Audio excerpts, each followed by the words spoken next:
السلام علیکم، میرا نام ہے انجم سہیل اور آپ دیکھ رہے ہیں یوٹیوب چینل ملک کے حالات۔ ایک اہم ایشو پر ہم ڈسکس کریں گے جو کہ خبر لیک ہو رہی ہے کہہ لیں یا سورسز کلیم کر رہی ہیں کہہ لیں یا بہت ساری زبانوں پر یہ آج کل خبر ہے کہ جس وقت دوحہ کا قطر کا وزیر اعظم شہباز شریف نے امپورٹڈ حکومت نے ان کے پورے کنبے قبیلے نے ان کے بہت سارے منسٹرز نے جب قطر کا دوحہ کا دورہ کیا ہے تو سیم اسی وقت قطر میں دوحہ میں موساد کا اسرائیل کا ڈیلیگیشن بھی موجود تھا یا انہی دنوں میں آیا، اور جب یہ دورہ ہمارے زبردستی کے وزیر اعظم دورہ کر کے واپس آئے شہباز شریف صاحب، تو موساد کا وفد بھی واپس چلا گیا۔ تو سورسز کلیم کر رہی ہیں، بہت ساری آوازیں اٹھ رہی ہیں، بہت سارے اینکرز، بہت سارے جرنلسٹ اس بات پہ کلیم کر رہے ہیں کہ ہمارے وفد کی موساد کے لوگوں سے ملاقات ہوئی ہے، اور ظاہر ہے وہ جو کافی عرصے سے سعودیہ اور دیگر ملک امریکہ اسرائیل یہ سارے پیچھے پڑے ہوئے ہیں، یورپین یونین ہمارے پیچھے پڑا ہوا ہے کہ اسرائیل کو تسلیم کرو، تو یہ سازش پھر سے شروع کی جا رہی ہے اسرائیل کو تسلیم کرنے کے لیے۔ بیک ڈور پہ مذاکرات رابطے جاری ہیں، یہ ملک کو بیچا جا رہا ہے، اس کے خلاف سب کو آواز اٹھانی چاہیے۔ اسرائیل ہمارا بدترین دشمن ہے، قائد اعظم کہہ چکے ہیں کہ اسرائیل ناجائز ریاست ہے، اس کو کبھی تسلیم نہیں کرے گا پاکستان۔ عمران خان کو ہٹانے کا ایک مقصد یہ بھی تھا کہ وہ اسرائیل کے معاملے میں کوئی بات تسلیم کرنے کو تیار نہیں تھے۔ پوری قوم آپ کا جینا حرام کر دے گی، شہباز شریف صاحب سن لیں، اور جو پورا وفد ان کے ساتھ گیا تھا، آپ کو آپ کے گھروں میں نہیں رہنے دیا جائے گا، آپ کو آپ کے گھروں سے نکال کے باہر پھینکا جائے گا، آپ کو ملک سے بدر کیا جائے گا اگر اسرائیل کو تسلیم کرنے کی کوئی بیک ڈور پر کوئی تماشے کیے یا اسرائیل کو تسلیم کرنے کی کوئی بات بھی کی۔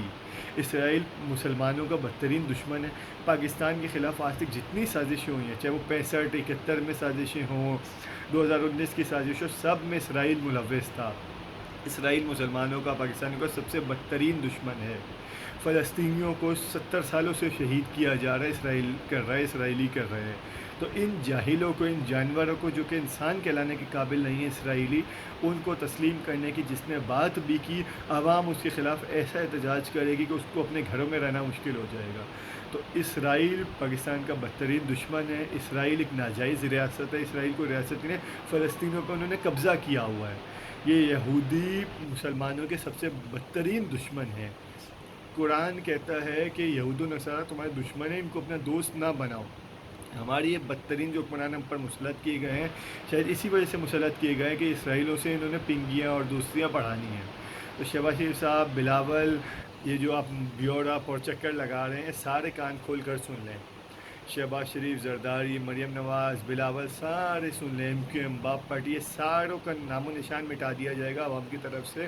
عوام آپ کا جینا مشکل کر دے گی، آپ کے گھروں میں رہنا مشکل کر دے گی، آپ کو ملک سے بھاگنا پڑے گا اگر اسرائیل کو تسلیم کرنے کی کسی نے بات بھی کی تو۔ جس میڈیا اینکر نے بات کی، جس میڈیا اینکر نے آواز اٹھائی، عوام اس کا جینا مشکل کر دے گی۔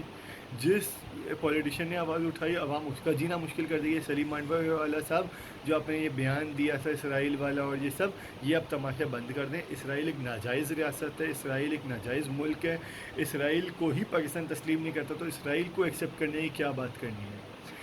اس پاکستانی پاسپورٹ دنیا میں کہیں بھی چل سکتا ہے، اسرائیل میں نہیں چل سکتا۔ پاکستان کے خلاف جتنی سازشیں ہوئی ہیں آج تک، اس میں سب میں اسرائیل شامل ہے، بلکہ سب سے آگے اسرائیل کا۔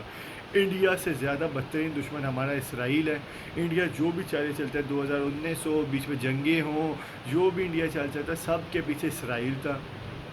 1973 میں پیرس میں اس وقت کے اسرائیلی پریزیڈنٹ نے کہا تھا کہ پاکستان کو اس وقت اسرائیلی پریزیڈنٹ نے کہا تھا کہ اسرائیل کو اب سعودی ممالک اور یہ عرب ممالک سے کوئی خطرہ نہیں ہے، اسرائیل کو اب خطرہ ہے تو صرف پاکستان سے ہے۔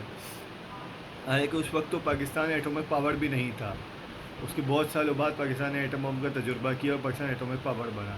تو 1973 میں اسرائیلی پریزیڈنٹ نے کہا تھا اس وقت کہ پاکستان سے سب سے زیادہ خطرہ ہے اب اسرائیل کو، اور وہ اس مشن پہ ہے کہ پاکستان کو کس طرح کمزور کیا جائے، یہ امپورٹ حکومت مسلط کر کے، ان چوروں کو عوام پر مسلط کر کے پاکستان کو کمزور کیا جائے۔ تو پاکستان اسرائیل کو کبھی تسلیم نہیں کرے گا، اور جس نے یہ بات کی، عوام اس کا جینا بھی دوبال کر دے گی، جینا بھی ختم کر دے گی، پاکستان میں رہنا مشکل کر دے گی عوام۔ حدیثوں کے مطابق جو حضور صلی اللہ علیہ وسلم نے فرمایا کہ ان ایریاز سے، جو پاکستان، افغانستان، انڈیا، ان ایریاز سے، خراساں کا ایریا آتا ہے حدیث میں، اور ان ایریاز سے ایک قوت نکلے گی جو کہ فلسطین کی طرف جائے گی، اور ایک ایک اسرائیلی، ایک ایک یہودی مسلمانوں کے ہاتھوں فوت ہونا ہے، ایک ایک یہودی قتل ہونا ہے مسلمانوں کے ہاتھوں۔ انہوں نے یہ حدیثیں پڑھی ہوئی، مسلمانوں نے یہ حدیثیں نہیں پڑھی۔ کتاب الفتن میں حدیثیں یہ پڑھنی چاہیے اسرائیل کے متعلق، آخری وقت کے متعلق، قیامت سے متعلق۔ یہ حدیثیں پڑھیں گے تو ہمیں پتہ چلے گا کہ اسرائیل ہمارا ایک تو کتنا بڑا دشمن ہے، حضور صلی اللہ علیہ وسلم کی پوری سیرت میں، اس کے بعد سے جتنی سازشیں مسلمانوں کے خلاف ہوئی ہیں ان میں دیکھ لیں اسرائیل یہودیوں نے سازشیں کی ہیں۔ اس کے بعد آج بھی مسلمانوں کے خلاف جتنی سازشیں ہیں دنیا بھر میں جہاں بھی، سب کے پیچھے ڈائریکٹ یا انڈائریکٹلی اسرائیل اور یہودی موجود ہیں۔ حدیث کے مطابق یہ اسرائیلی یہودی، یہ گریٹر اسرائیل جو بنانے میں اپنا کامیاب ہوں گے، اس میں ایک ایک یہودی کو قتل کرے گا مسلمان۔